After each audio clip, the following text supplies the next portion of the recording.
Роза – это знак замужней женщины, а бадем – это знак девушки на выданье. Мужчина, юноша – это тюльпан для лет.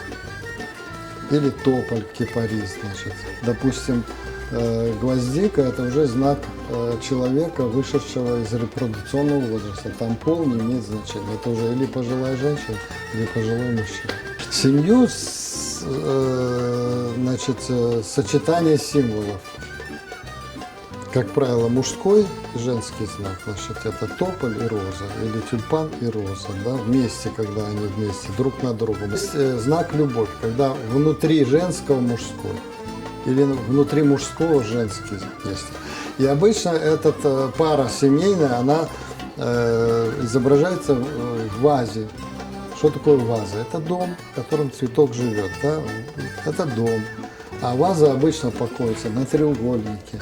Треугольник – это дуалык. В дуалык что зашивали? Молитву. Богатство, достаток – это мелкие ягодки, мелкие капельки, листочки, которые окружают вот эти все изображения. Это труд, постоянный труд, повторение этого труда, оно приносит человеку берекет. Мы называем эти орнаменты берекет.